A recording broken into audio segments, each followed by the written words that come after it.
Subscribe करें और bell दबाएं ताकि कोई खबर रह न जाए।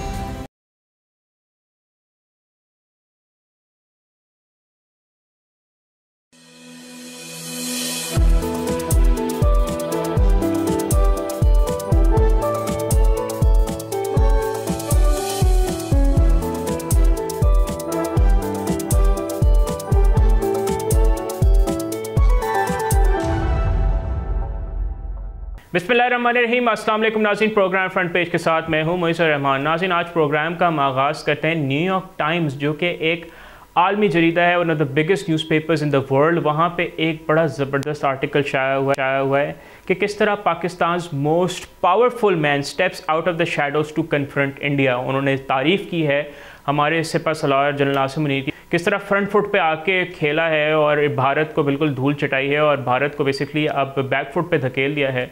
और जिस तरह उन्होंने एक बयान दिया पिछले कि let there be no mistake, Pakistan will respond to any misadventure of India, कि भारत कोई भी पाकिस्तान की सालमियत और ख़ुद मुख्तारी के ख़िलाफ़ कोई भी मिस एडवेंचर करता है जो कि उसकी एक तारीख़ में अगर आप नज़र डालें तो पाकिस्तान भरपूर अंदाज में जवाब देगा। नाज़रीन, जब से ये पैगाम आया है, अगर आप भारत में देखें तो वहाँ पे एक थल्ली सी मच गई है। वही भारत जो कहता था हम पाकिस्तान पे हमला कर देंगे, तबाही मचा देंगे, ये कर देंगे। अब वहाँ पे तकरीबन इस वक्त बहुत ज़्यादा परेशानी का आलम है। नरेंद्र मोदी पे इंटरनली बहुत ज़्यादा प्रेशर बढ़ता जा रहा है, क्योंकि उन्होंने जिस तरह प्रोपेगेंडा किया पाकिस्तान के ख़िलाफ़ और फिर अब वो कुछ कर नहीं पा रहे। आलमी मीडिया उनको क्वेश्चन कर रहा है, चाहे वो टाइम मैगज़ीन हो, न्यूयॉर्क टाइम्स हो, ब्लूमबर्ग हो, तो वो कुछ कर नहीं पा रहे। उनके वज़ीर ख़ारजा जयशंकर जो हैं वो बिल्कुल तिलमिला उठे हैं कि दुनिया हमारा साथ क्यों नहीं दे रही है, इंटरनेशनल मीडिया उनका साथ नहीं दे रहा, ना आलमी दुनिया उनका साथ दे रही है। और इस वजह से वो इस वक्त कम्प्लीटली बैक फुट पे हैं। और जिस तरह पाकिस्तान ने रिस्पॉन्ड किया इस क्राइसिस में, रिस्पॉन्सिबिलिटी येट थ्रू स्ट्रेंथ, उसकी पूरी दुनिया तारीफ़ करी है, चाहे वो चीन हो, टर्की हो, आज़रबाईजान। उन्होंने पाकिस्तान की बेसिकली जो खिदमात हैं अगेंस्ट टेररिज्म, उनका भी उन्होंने बेसिकली उसकी तारीफ़ की और कहा है कि वो पाकिस्तान की सालमियत और ख़ुद मुख्तारी की हिफाजत के लिए हम वक्त तैयार हैं और साथ खड़े हैं पाकिस्तान के। इसके मुकाबले में किसी भी आलमी दुनिया के पार्टनर ने इंडिया का इस तरह के साथ नहीं दिया और इसका बहुत ज़्यादा क्रेडिट जाता है जिस तरह पाकिस्तान का रियासती लेवल पर जो है पाकिस्तान का एक स्टैंस रहा है और जिस तरह की एक बेसिकली पूरी पोजीशन रही। उन्होंने टू नेशन थ्योरी के हवाले से भी एक तकरीर की थी। उसके बाद फिर जब ये वाक़या हुआ और फिर इसका पाकिस्तान के ख़िलाफ़ बेसिकली एक जहर उगलना शुरू किया भारतीय मीडिया ने, उसके बाद से जो उन्होंने रिस्पॉन्ड किया है, तो ऑब्वियसली उनकी लीडरशिप और उनकी क़यादत एक बहुत बड़ी रीज़न है कि आज पाकिस्तान जो है वो फ्रंट फुट पे है भारत के ख़िलाफ़। और पाकिस्तान की बेसिकली ख़ुद मुख्तारी और सालमियत के ख़िलाफ़ भारत ने कुछ भी करने की हिम्मत नहीं की है पिछले एक हफ़्ते में। हालांकि LOC पे दरअंदाजी की भरपूर कोशिशें हुई, लेकिन एट द सेम टाइम जिस तरह का ज़बरदस्त जवाब पाकिस्तान ने दिया, आई थिंक वो ये हमारी बेसिकली अफवाज की क़यादत और जिस तरह कौम इस तरह खड़ी है, ये उसका मज़र है। तो ये बताता है कि पाकिस्तान किस तरह तैयार है अपनी खुद मुख्तारी, अपने बॉर्डर्स की सिक्योरिटी के लिए। और इसका क्रेडिट ऑब्वियसली हमारी तमाम अफवाज और उनके सरबराहान ख़ुसूसी तौर पर जो हमारे चीफ़ हैं, army chief general Asim Munir, उनको जाता है और अब इंटरनेशनल मीडिया भी उनकी तारीफ़ कर रहा है। नाज़रीन, इस वाले से मज़ीद गुफ्तगू करने के लिए हमने दावत दी है और जो आर्टिकल आया है आज आर्मी चीफ़ के बारे में हमने दावत दी है डॉक्टर कमर चीमा को। सिक्योरिटी एक्सपर्ट हैं, बहुत मुस्तनद राय रखते हैं बैनुल-अक़वामी अमूर और दिफाई अमूर पे। बहुत शुक्रिया डॉक्टर साहब, आपने हमें वक्त दिया आज। जी थैंक यू मोइस साहब, बहुत शुक्रिया। डॉक्टर साहब, आपसे जब हमारी गुज़िश्ता हफ्ते बात हुई थी, 26 अप्रैल को ये वाक़या हुआ, 28 तारीख को आपसे गुफ्तगू हुई, आपने कहा था, आपने तज्ज़िया दिया था कि इसके पीछे आपको लगता है कि कुछ थर्ड पार्टी है जो कि बेसिकली चाहती है कि इस इलाके में इंस्टेबिलिटी बरकरार रहे। लेकिन अगर आप गुज़िश्ता दिनों में अगर आप भारतीय रवैया देखें कि वो किसी भी मतलब आप देखें तो वो कहते हैं ना लाउड माउथ्स वाला मामला हुआ है कि धमकियाँ और बस हर तरफ मीडिया में जो एक पूरा एक हिस्टेरिया क्रिएट किया हुआ है कि हम पाकिस्तान के खिलाफ ये कर देंगे, वो कर देंगे। क्या वजह है इसकी, वो क्यों इस तरह का रवैया रखे हुए हैं? मोइश साहब बहुत शुक्रिया। देखिए, पहली बात तो ये है कि 2014 से जब से प्राइम मिनिस्टर मोदी पावर में आए हैं, आप मुझे बताएं क्या इन 11 सालों के अंदर क्या हम एक कदम भी आगे बढ़े हैं? नहीं। हम हर साल, हर 6 महीने बाद, हर महीने बाद हम पीछे की तरफ आए हैं। हमने जो मुआहदे किए वो भी ख़त्म कर दिए, जो एग्रीमेंट्स किए उससे भी पीछे हट गए। सो हर चीज़ ये नरेंद्र मोदी साहब के दौर में ये उन्होंने इनिशिएटिव लिए कि अब हमने इस डगर पर चलना है, पहली बात। दूसरी बात देखें, अगर जो आप बात कर रहे हैं हैं, मैंने बात जो आपको बात की कि थर्ड पार्टी हो सकती है, इसमें कोई शक नहीं है, मुझे अभी भी इस पे बड़ा मुझे आई एम श्योर कि इसमें थर्ड पार्टी रोल प्ले कर सकती है, क्योंकि देखें इस खित्ते के अंदर बहुत सारे जो ममालिक हैं वो प्रॉक्सीज को चलाते हैं और वो प्रॉक्सीज के साथ खेलते हैं। ये इस खित्ते के अंदर प्रॉक्सीज जो है ना वो कोल्ड वॉर से हैं, पुराने जमाने हैं, बल्कि इस खित्ते के कुछ ऐसे ममालिक भी हैं जो मिडिल ईस्ट तक पहुंचे हुए हैं। मैं समझता हूं कि ये चीजें भी हैं, तो इसको अंडर एस्टिमेट इस ऑप्शन को नहीं करना चाहिए, ये प्रॉक्सी वाले एलिमेंट को। सो ये चीज हो सकती है। दूसरा, आप देखें वहां पे जो स्ट्रेटेजिक थॉट है यानी स्ट्रेटेजिक कल्चर है इंडिया के अंदर, उसको अगर आप समझने की कोशिश करें, देखिए वहां पे उन्होंने ये कहा है कि हमने अपनी पॉलिटिक्स करनी है हिंदुत्व के ऊपर, हमने अपनी पॉलिटिक्स करनी है राइट विंग हिंदू नेशनलिज्म के ऊपर, हमने अपनी पॉलिटिक्स करनी है मेजॉरिटेरियनिज्म के अंदर। सो जो वो इंडिया के मुसलमानों के साथ कर रहे हैं वही वो समझते हैं कि पाकिस्तान एक मुसलमान मुल्क है, हम 1947 में आजादी हो गई, अब दूर चले गए, बात खत्म हो गई। अब बांग्लादेश के साथ भी ऐसे ट्रीटमेंट है, उधर भी वो ऐसे ट्रीट करते हैं। बिल्कुल डॉक्टर साहब, मेरा अगला सवाल आपसे यही है कि अगर आप इस वक्त अपनी नज़र को, अगर आप पिछले एक हफ्ते के इवेंट्स पे अगर हम अपनी नज़र डालें, तो इंटरनेशनल कम्युनिटी से भारत जिस किस्म का एक आई थिंक रद्द-ए-अमल एक्सपेक्ट कर रहा था, उस तरह का रद्द-ए-अमल नहीं आया। उन्होंने तकरीबन 150 सफारतकारों को जो है अपने वहाँ पे वज़ारत ख़ारजा बुलाया, वहाँ से मतलब अब जो जिस तरह के अमेरिका से स्टेटमेंट्स आए, रशिया से स्टेटमेंट आए, no one is ready to buy their narrative. और अगर हम इंटरनेशनल मीडिया की बात करें तो वो बाकायदा क्वेश्चन कर रहा है, चाहे ब्लूमबर्ग हो, इकोनॉमिस्ट हो, न्यूयॉर्क टाइम्स हो, टाइम्स मैगजीन हो। आज भी वहाँ पे खबर लगी, आज जैसे न्यूयॉर्क टाइम्स में कहा गया किस तरह पाकिस्तान के जो ताकतवर तरीन शख्स हैं, जिस तरह आर्मी चीफ का नाम लिया गया, उनकी तरफ से बड़ा एक दो टोक मौक़िफ़ आया भारत के हवाले से। क्या वजह है, why did India fail in the war of narrative this time round? क्योंकि इस दफ़ा पाकिस्तान, चाहे वो पाकिस्तान के मीम्स की बात हो, हर तरफ मतलब इस दफ़ा नज़र आ रहा है कि पाकिस्तान ने नैरेटिव की जो मामला है वो दोबारा अभिनंदन वाले मामला की तरह दोबारा जीता है। देखिए मैं आपको बात बताता हूँ, आप सबसे पहले तो अमेरिकी हुकूमत को तरफ देखें। आपको पता है सेक्रेटरी ऑफ स्टेट माइक जो है मार्को रूबियो, उन्होंने 7 दिन बाद जयशंकर साहब से बात की, 7 दिन बाद। इट मींस कि अमेरिका ने इंटरेस्ट इन लिया। और जो उन्होंने स्टेटमेंट जारी की, अगर आप वो स्टेटमेंट पढ़ें तो वो सीधा सीधा कह रहे हैं कि पाकिस्तान के साथ लाइंस ऑफ कम्युनिकेशन खोलें, पाकिस्तान के साथ डीएस्केलेट करें, उनसे बात करें, उनके साथ बैठें और उनके साथ इंगेज करें और ये मामले को खत्म करें। और फिर जेडी वैंस ने कहा कि कोई ऐसी कार्रवाई ना कीजिएगा कि ब्रॉडर रीजनल कॉन्फ्लिक्ट हो जाए। तो वो इंडिया को वार्न कर रहे हैं कि हम आपके पीछे नहीं खड़े हुए। हालांकि आपको पता है मोई साहब कि अमेरिका और India comprehensive global strategic partner हैं, दुनिया के तमाम वेस्टर्न मुल्क इंडिया के स्ट्रेटेजिक पार्टनर हैं, लेकिन एक मुल्क, एक भी स्टेटमेंट वहां से नहीं आ रही। जबकि इस वक्त इंडिया के एनालिस्ट ये कह रहे हैं कि टर्की हो, अजरबैजान हो, चाइना हो, उन्होंने खुल्लम खुल्ला कहा है कि हम पाकिस्तान के साथ खड़े हैं, बल्कि टर्किश की तो नेवल शिप भी कराची पहुंची हुई है। सो इंडिया को ये कहा जा रहा है सबूत दे। कल जॉन बोल्टन जो फॉर्मर नेशनल सिक्योरिटी एडवाइजर है, एक इंडियन टीवी को इंटरव्यू देते हुए कहा है कि एविडेंस इकट्ठी करें ताकि अब दुनिया को दिखा सकें कि ये कुछ हुआ है। सो प्रूफ, इल्जाम लगा देना ये काफी नहीं है। सो इंडिया ये कहता था मोहित साहब कि भाई आप तो हमारे पार्टनर हैं, तो आपको तो हमारे वर्ड ऑफ माउथ पे ट्रस्ट कर लेना चाहिए। सो और उसके बाद हमें ब्लैंक चेक दें और हम पाकिस्तान पे चढ़ाई कर दें। जयशंकर साहब आपने आई थिंक स्टेटमेंट देखा हो तो उन्होंने काफ़ी यूरोप के खिलाफ काफ़ी हर्जा सराई भी की। यानी वो जयशंकर साहब जो कि पहले कहते थे कि जी यूरोप के प्रॉब्लम्स दुनिया के प्रॉब्लम्स नहीं होने चाहिए, अब वो कह रहे हैं कि यूरोप हमें हेल्प क्यों नहीं कर रहा जो है। जी, तो मोहित साहब वो चाहते थे ब्लैंक चेक। और जो आप जिस बात का रेफरेंस कर रहे हैं, कल एक इंडिया के अंदर ऑब्जर्वर रिसर्च फाउंडेशन ने एक टॉक रखी थी आर्कटिक इश्यूज के ऊपर, इंडिया आर्कटिक का इशू के ऊपर। तो उस पर उन्होंने कहा कि we don't want west to preach us, हमें प्रीच ना करें, हमारा पार्टनर बने।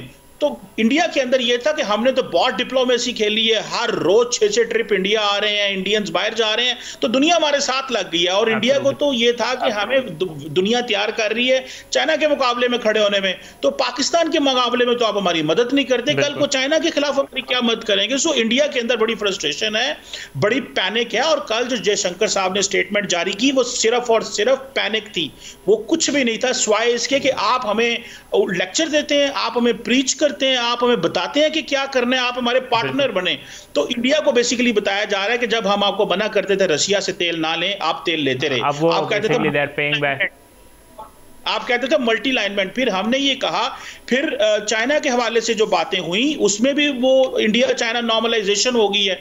जो काजान के अंदर शी जिनपिंग या नरेंद्र मोदी साहब की जो मुलाकात हुई, तो उसमें भी उन्होंने ये कहा है कि आप तो चाइना के साथ भी ताल्लुकात को नॉर्मलाइज कर चुके हैं, रशिया के, तो हमारा जो भी अमेरिका के वेस्ट के दुश्मन है या उनके खिलाफ राइवल्स हैं, आप उनके साथ जाकर बैठ जाते हैं और फिर हमसे 100% डिप्लोमेटिक एंड स्ट्रेटेजिक सपोर्ट मांगते हैं। That is not going to happen. तो इंडिया को इसलिए उन्होंने जो एक स्नप कर दिया। एब्सोल्युटली। कमर चीमा साहब हमारे साथ ही रहिएगा, हम लेते हैं एक वक्फे के बाद आके आपके साथ इस सवाल से मजीद गुफ्तगू करते हैं। नाज़रीन कहीं नहीं जाएगा, हमारे साथ ही रहिए, देखते रहिए बोल न्यूज़।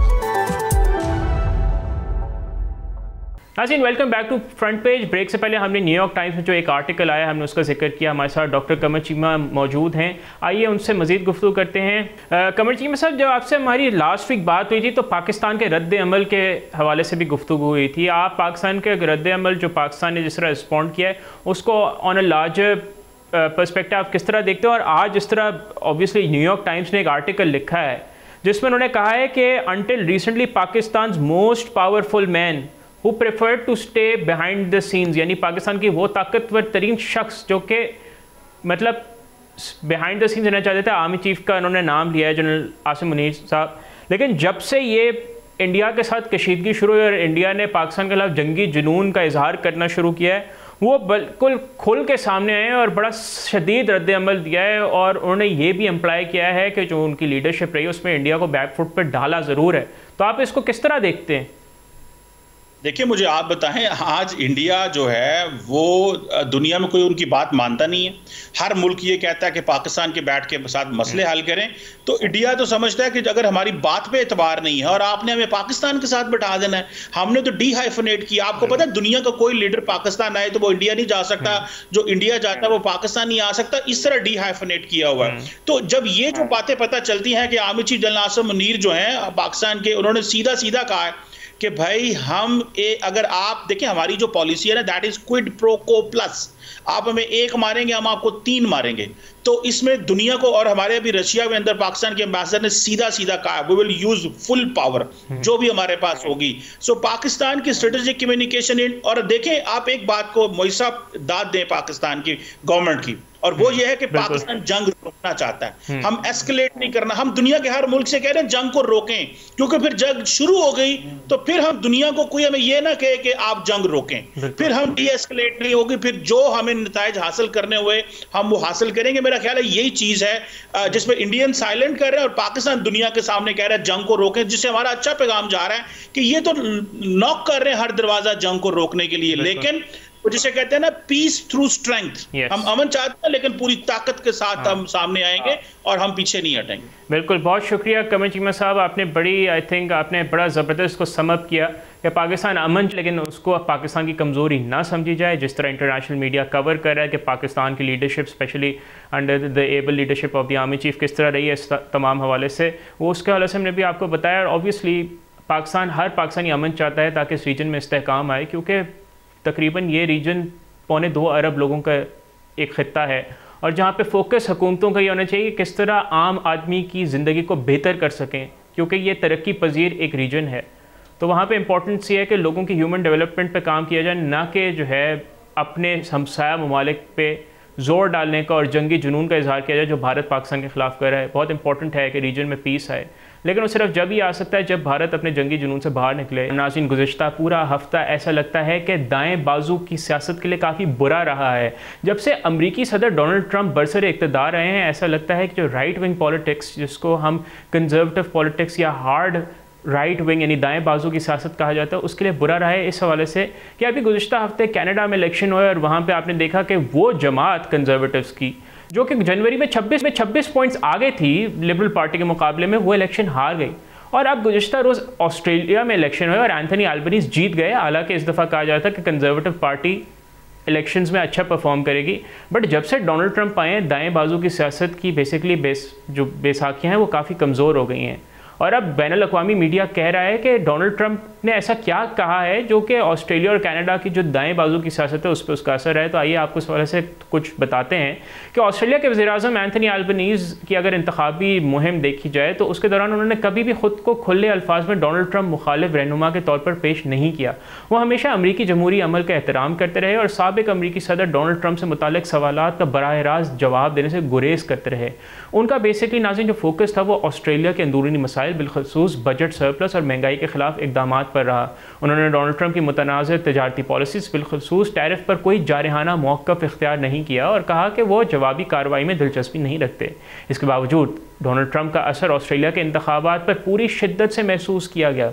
अगर जो ऑस्ट्रेलिया बराह रास्त इन शदीद इक़्तिसादी दबाव का शिकार नहीं हुआ जो डोनाल्ड ट्रंप ने यूरोपीय ममालिक या कनाडा पर डाला, ताहम आलमी सियासी फ़िज़ा और सरमाया मार्केट्स में बेयकीनी का माहौल ऑस्ट्रेलवी वोटर्स के जज्बात को मुतासर करता रहा। इन इंतखाबात में आवाम की सबसे बड़ी परेशानी महंगाई और रोज़मर्रा के अखराजात की बढ़ती हुई कीमतें थीं। इन हालात में अपोजिशन लीडर पीटर डटन, जिनका ताल्लुक कंजर्वेटिव पार्टी, उन्होंने कुछ ऐसे बयानिए अपनाए जो कि डोनाल्ड ट्रंप की सियासत से मुतासर नजर आए। उनके बेसिकली जो उनका बयानिया था वो दाएं बाजू की तरफ टिल्टेड था। उनकी तकारीर और पॉलिसीज़ तजावीज़ ने उन्हें सियासी मुखालफीन की जानिब से उन्हें टेमू ट्रंप का लकब दिलवाया। एक चीनी ई कॉमर्स साइट जिसका टेमू नाम है उसकी तर्ज पर, जिसकी अशिया सस्ती मगर मयार के लिहाज से समझी जाती हैं। ऑस्ट्रेलिया के अवाम ने ट्रंप की अंदाज़ सियासत की झलक रखने वाले बयानिए को मुस्तरद कर दिया और डटन की मुहिम को सियासी तज्ज़ियाकारों ने बदतरीन और बेरब्त करार दिया। उनके कई बेसिकली यू टर्न्स गैर वाज़ेह वादे और गैर मकबूल पॉलिसीज़ उनकी शिकस्त का सबब बनी। सबसे ज़्यादा तनकीद इस तजवीज़ पर हुई जिसमें उन्होंने सरकारी मुलाजमीन को लाजमी तौर पर दफातर वापस बुलाने की बात की थी, जो कि अमरीकी इंतज़ामिया जब से डोनाल्ड ट्रंप बरसर इक़्तिदार आए उनकी एक पॉलिसी की झलक थी। ये तजवीज़ ख़ास तौर पर ख़वातीन और वालिदैन के लिए तशवीश का बाइस बनी और शदीद अवामी रद्द अमल के बाद डटन को इस तजवीज़ से पीछे हटना पड़ा। डटन को उनके अपने हल्के डक्सन में भी शिकस्त हुई, जहाँ लेबर पार्टी के उम्मीदवार अली फ्रांस ने फ़तह हासिल की। अली फ्रांस, जो कि एक साबिक सहाफ़ी और माजूर के हामी कारकुन हैं, पहले 2 बार डटन के मुकाबले में खड़ी हुई थी, लेकिन इस बार कामयाबी ने उनका साथ दिया। डिक्सन के एक वोटर मिकेल होली ने न्यूयॉर्क टाइम्स से बात करते हुए बताया कि वो अल्बनीज़ की कारकर्दगी से मुकम्मल मुतमईन नहीं थे, लेकिन जो डटन का ट्रंप जैसा बयानिया उनके वोट के लिए फैसला कुन साबित हुआ। यानी जो ऑस्ट्रेलिया का वोटर है वो दाएं से मुतनफ़िर हो गया डोनाल्ड ट्रंप की पॉलिसीज़ की वजह से, जो डर पैदा हो गया। उनके मुताबिक ऑस्ट्रेलियाई अवाम का रुझान ऐसा नहीं है कि हम अमरीकी सियासी तकसीम या नफरत अंगेज़ तर्ज़ अमल को अपनाएं।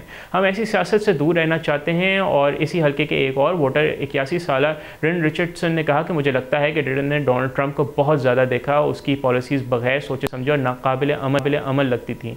इंतखाबात के नताइज हैरान कुन हद तक यकतरफा साबित हुए। कुछ हफ्ते कबल तक ये कहा जा रहा था कि अल्बनीज़ बमुश्किल अपनी हुकूमत बरकरार रख सकेंगे, लेकिन लेबर पार्टी ने 150 रुकनी पार्लियामेंट में 86 नशिस्तें जीतकर वाज़ेह अक्सरियत हासिल की। और नाज़रीन, ये जो ट्रेंड है कनाडा के भी इलेक्शंस में इसी तरह का नज़र आया। आपने देखा होगा माइक कार्नी ने जब इलेक्शंस लड़े तो 26% की लीड को उन्होंने ख़त्म किया कंजर्वेटिव्स को। और बेसिकली मुबस्सरीन भी हैरान है, ये जो एक नया टिल्ट आया है ग्लोबल पॉलिटिक्स में। सियासी तज्ज़ियाकार की सवा के मुताबिक उन्होंने ये कहा है कि वो इतनी बड़ी और फैसला कुन फतह की तवक्को नहीं कर रही थी ऑस्ट्रेलिया में। और डटन की जो मुहिम है उनकी यादाश्त की बदतरीन इंतखाबी मुहिमों में से एक थी और उनकी जो पॉलिसीज़ में तसलसल नहीं था और वो हर रोज़ बहरान में नज़र आते थे। ये इंतखाबात ख़वातीन वोटर्स की सोच में तब्दीली का भी मज़हर है और डटन की पॉलिसी ख़वातीन से दूरी की अलामत बन गई, जिसका फ़ायदा न सिर्फ लेबर पार्टी को मिला बल्कि आज़ाद उम्मीदवारों की नई टील्स तहरीक को भी तक़वियत मिली। ये तहरीक ज़्यादातर माहौलियाती तहफ़्फ़ुज़, शफ़ाफ़ हुकूमत और संजीदा एतदाल पसंद सियासत की हामी ख़वातीन पर मुश्तमिल है। अगरचे लेबर पार्टी को भारी अक्सरियत मिल गई है, मगर उससे तिहाई वोट पहली तरजीह के तौर पर हासिल किए, यानी जो पॉपुलर वोट होता है। नाज़रीन, ऑस्ट्रेलिया के तरजीही वोटिंग सिस्टम के मुताबिक दीगर जमातों के वोट बाद में मुंतकिल होकर लेबर को फ़ायदा पहुँचाते रहे। ये इस बात का इशारा है कि अवाम ने लेबर को इसलिए नहीं चुना कि वो अल्बनीज़ की पिछली मुद्दत से मुकम्मल तौर पर मुतमईन थे, बल्कि इसलिए कि वो डोनाल्ड ट्रंप की तर्ज की सियासत से बचना चाहते थे और एतदाल पसंदी को तरजीह दे रहे थे। और ऑब्वियसली नाज़रीन, जैसे हमने आपको बताया कनाडा में भी यही ट्रेंड रहा और अब ग्लोबली लोग राइट विंग सियासत से घबरा रहे हैं जब से डोनाल्ड ट्रंप आए हैं, क्योंकि उन्होंने दुनिया में एक इस तरह की अनसर्टेनिटी पैदा कर दी है कि एवरीबडी इज़ काइंड ऑफ इन एक ऐसे माइंड में कि ये दुनिया में हो क्या रहा है डोनाल्ड ट्रंप जैसे लोगों की वजह से। और जैसा कि प्रोफेसर क्रिस वॉलिस ने कहा है कि ये नतीजा एक संजीदा, मुतवाज़न और मरकज़ सियासत पसंद की फ़तह है, मगर ये भी एक वाज़ेह पैगाम है कि लेबर पार्टी को महज मामूली इस्लाहात से आगे बढ़कर ज़्यादा मौसर हुकूमत करी। नाज़रीन, ये जो टिल्ट एक काफ़ी पैराडाइम शिफ्ट है in the last few months, क्योंकि अगर आप पिछले साल का एक देखें, पिछले साल 24 ममालिक में इलेक्शंस हुए, उसमें बहुत सारे ममालिक ऐसे हैं जहाँ पे दाएं बाजू की सियासत हावी रही बाएं बाजू की सियासत पे। यहाँ पे हमारे शो का वक्त हो जाता है ख़त्म। आपसे इंशाल्लाह मुलाकात होगी कल। टिल देन अपना बहुत ख्याल रखिएगा। मुझे मोइज़ रहमान को इजाज़त दीजिए। बोल के सोशल मीडिया हैंडल्स पर ज़रूर अपना फीडबैक रिकॉर्ड कीजिएगा। अल्लाह हाफ़िज़।